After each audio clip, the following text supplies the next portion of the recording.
Welcome back.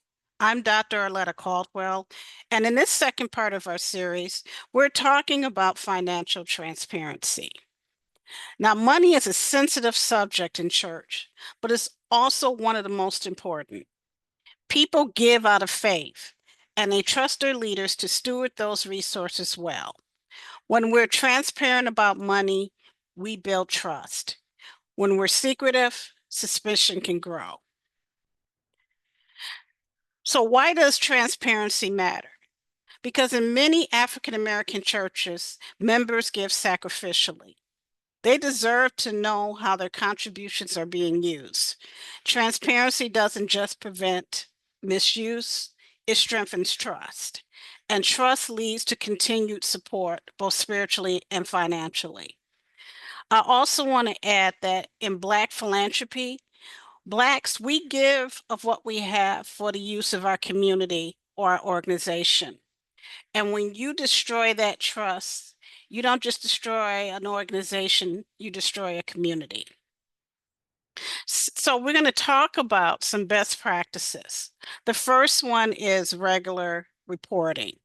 One of the easiest steps is to share quarterly or annual financial reports with the congregation.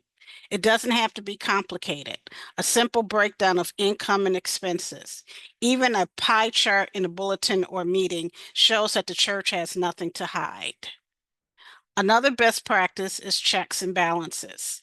No one person should handle the church money alone. Use dual signatures on checks, have multiple people count offerings, and make sure that the bank statements are reviewed by someone other than the person who deposits the fund. These safeguards and others can protect the church and your leadership. Another one that sounds simple, but a lot of churches don't do it, is to have written policies. You want to develop written financial policies. This might cover reimbursements, use of church credit cards, or how to approve large expenses. What is a large expense? Clear policies reduce confusion and conflict. They also give new leaders a roadmap for how things should be done. And then finally, you want to start linking your giving to impact.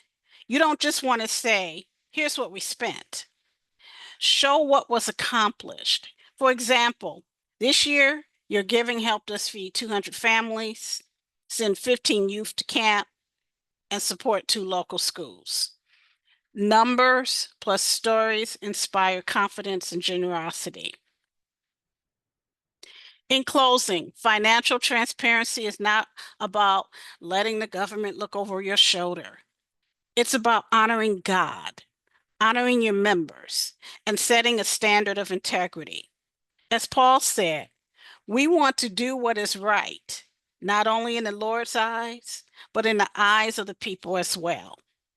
So I'm asking you to please add comments of what are some of your best practices at your church. And then in our next video, we're going to look at church boards, why even the most visionary pastor needs a strong team of trustees or deacons to share the load of leadership. Until then, visit beyondexisting.com, like, subscribe to get the rest of the videos, and if you want more resources, or join us at the Urban Nonprofit to connect with other faith-based leaders. I want to end with remembering a transparent church is a trusted church, and a trusted church is a thriving church. Have a good time. I'll see you next week.